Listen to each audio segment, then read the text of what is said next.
जय हिंद मेरे प्यारे साथियों। तो आज हमारी जो चर्चा होने वाली है कि आपके एग्जाम सामने लगे हुए हैं, टारगेट फिक्स है, एग्जाम नजदीक है, तो आखिरकार योद्धा को क्या करना चाहिए।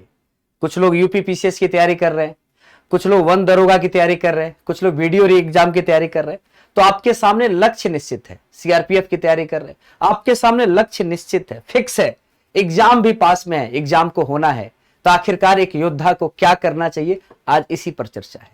आखिर वो क्या ऐसा फॉर्मूला होगा जिससे एग्जाम में श्योर सिलेक्शन होगा, निश्चित सफलता होगी। दोस्तों ये फॉर्मूला मेरा है, आपका क्या फॉर्मूला होगा ये आप गढ़ेंगे और ये आपकी सफलता बताएगी। तो दोस्तों हमेशा संघर्ष की जो कहानी होती है ना, सफलता मिलने के बाद होती है। तो आइए इस पर चर्चा करते हैं। तो सबसे पहले हमको एग्जाम के बारे में समझ होनी चाहिए। आखिरकार अगर कोई एग्जाम हम दे रहे हैं तो हमारा टारगेट फिक्स है, बिल्कुल एकदम निश्चित है कि हम इसी एग्जाम की श्योर तैयारी करेंगे। दूसरी बात, हमको क्या करना है, अगर हमारा एग्जाम फिक्स है तो हमको तीन चीजें कंठस्थ होनी चाहिए। कंठस्थ का मतलब हमारे सामने होनी चाहिए। पहली चीज सिलेबस, जो एग्जाम की तैयारी आप कर रहे हैं उसका सिलेबस आपके सामने हो, आपको याद हो, मैक्सिमम चीजें आपके जुबान पे होनी चाहिए। अगर आपको आपके आने वाले एग्जाम का सिलेबस नहीं याद है तो दोस्त मेरी एक बात याद रखना, आपकी तैयारी अधूरी है और असफलता फिर आपको मिलती रहेगी। जब तक सिलेबस नहीं याद होगा आपकी तैयारी पूर्ण नहीं होने वाली है, बिल्कुल याद रखिएगा। तो सबसे पहला काम, आपके एग्जाम का सिलेबस आपके जुबान पे होना चाहिए।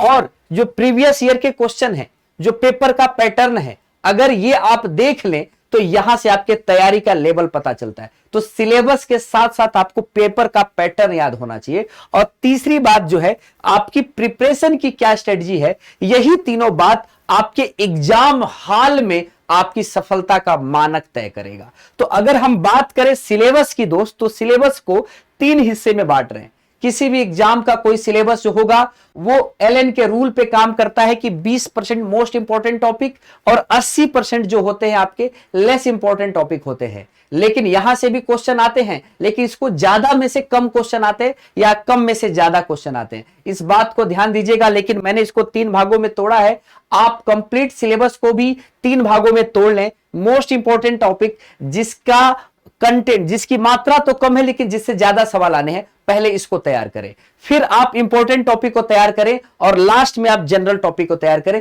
रिवीजन भी इसी हिसाब से करें, आपको निश्चित सफलता मिलनी है। बात पे भरोसा रखिएगा, सफलता निश्चित मिलनी है।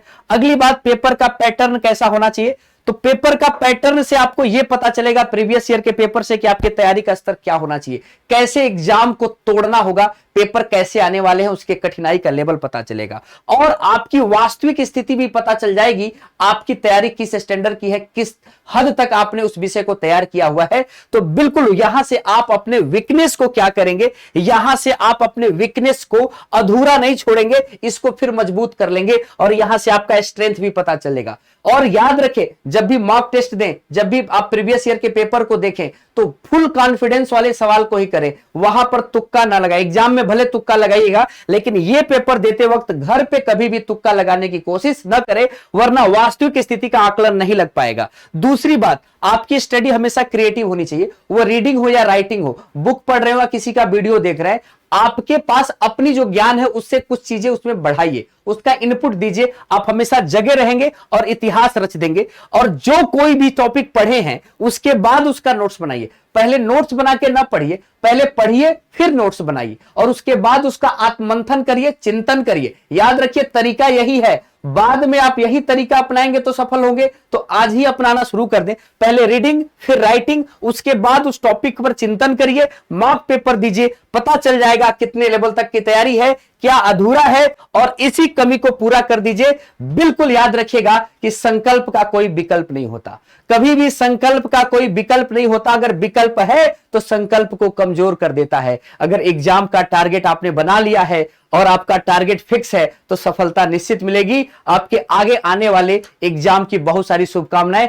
बिल्कुल मेरा भरोसा है कि आप बेहतर और शानदार करेंगे। तो जय हिंद मेरे प्यारे साथियों, थैंक यू सो मच।